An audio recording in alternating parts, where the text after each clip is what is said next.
ప్రియమైన ఆంధ్రప్రదేశ్ ప్రజలకి నమస్తే.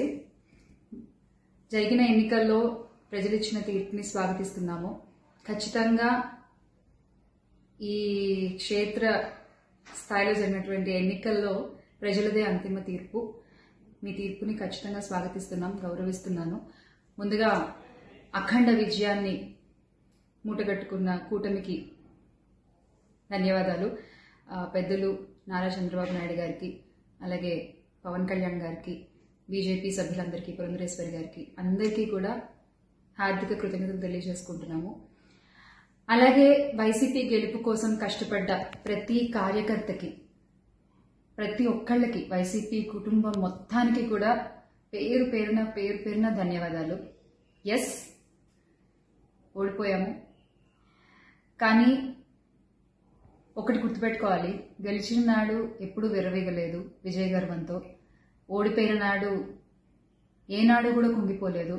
అలాగే ఈసారి కూడా మన జగన్మోహన్ రెడ్డి గారు మరింత బలాన్ని పుంజుకుని మళ్ళీ ఖచ్చితంగా మీ అందరి సపోర్ట్తో మనందరం కలిసి జగనన్నతో నడిస్తే ఖచ్చితంగా మళ్ళీ ఒక మంచి ప్రభుత్వంగా మనం ఏర్పాటవుతాము.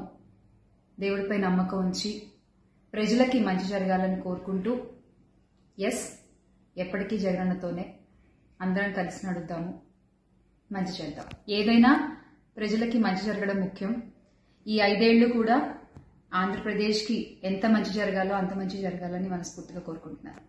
జై వైసీపీ, జై జగన్. థ్రెటనింగ్ కాల్స్ గురించి వచ్చేసరికి, ఎస్, చాలా కాల్స్ వస్తున్నాయి, చాలా బెదిరిస్తున్నారు. ఒక రకమైన భయంగానే ఉంది నాకు కూడా. కానీ ఏంటంటే ఒకటే చెప్పాలండి, నేను మీకు ఒకటి నచ్చుతుంది, నాకు ఒకటి నచ్చుతుంది, అలా అని చెప్పి మీకు నచ్చింది నాకు నచ్చిందని చెప్పి మీరు బతకడానికి వీల్లేదు అంటే ఇది చాలా అన్యాయం అన్నా, చాలా అన్యాయం. సో ప్లీజ్, దయచేసి ఏది కూడా వ్యక్తిగతంగా తీసుకోవద్దు. నేను వ్యక్తిగతంగా ఎవరిపైన విమర్శలు చేయలేదు, చెయ్యను కూడా. ఎప్పటికీ నాకు చాలా గౌరవం. ఎవరన్నా కూడా వ్యక్తిగత విమర్శలు ఏవి నేను ఎప్పుడు చేయలేదు, చేయను, మళ్ళీ చెప్తున్నాను. సో దయచేసి మీరు కూడా ఏది పర్సనల్గా తీసుకోవద్దు. ఎస్, ఒక పార్టీని గెలిపించేటువంటి ప్రయత్నంలో నేను ఎంత చేయాలో అంతా చేశాను. ఉన్నదే చెప్పాను, లేనిది ఎక్కడా మాట్లాడలేదు. దయచేసి దాన్ని అర్థం చేసుకుంటారని కోరుకుంటున్నాను.